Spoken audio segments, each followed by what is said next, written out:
You got to respect every opponent. And I think personally, after going to Maui, for us to come here and put up a subpar performance is almost kind of making Maui look kind of bad on us. Like, you know, we took somebody for granted, and that will be brought up. So, I know Coach Miller is really emphasizing the importance of this team, and I thought they were pretty good watching them on film, and obviously they can shoot the ball, and I think the three is the equalizer for any team. So we came out, we had a good game plan, and we focused really hard for this team. At the end of the day, we just have to worry about the next game and what we have to accomplish as a team. You know, we have to get better these next couple of days because we know who's coming in here on Saturday.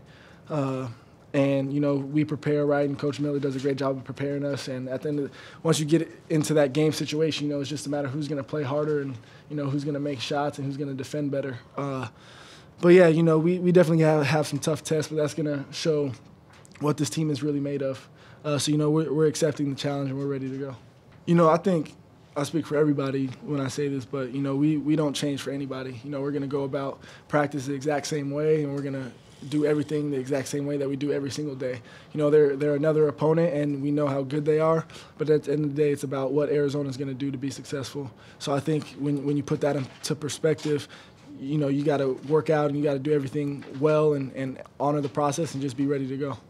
First of all, I was really impressed with Gardner-Webb, the way they execute and the team that they have. We knew before the game began that we're playing, number one, a team that's already beaten Clemson on a neutral court. I watched them play a very talented LSU team on LSU's home court. And the game was really about 8 to 10 points throughout.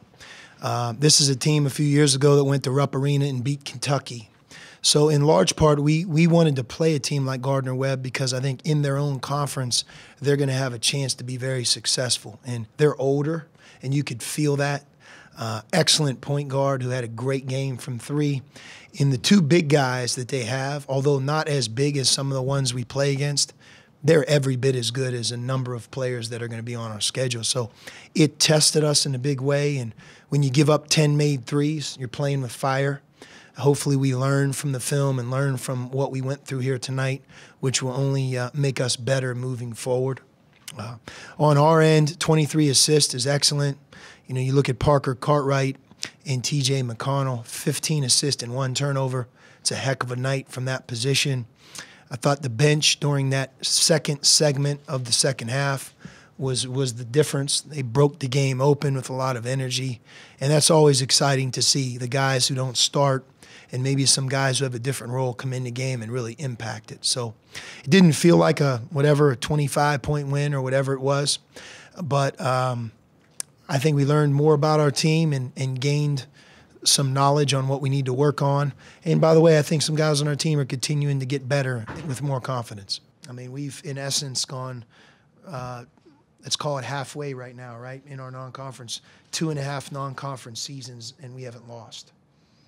By the way, we play Gonzaga next, so we all know that can change. They're a very good team. But in terms of I will never say, like, oh, it doesn't mean it. It means a lot. I mean, you think about someone like a Gabe York, Caleb Brandon, those three guys, they've never lost a non-conference game. And it isn't as if we're just sitting here not traveling or not playing road games. You know, we're trying to play a very competitive non-conference schedule. So it means a lot to our program. It is a great sense of pride and something we don't take for granted. And no fan of ours should either, because there's a reason that we have the longest streak. It's not an easy thing to do.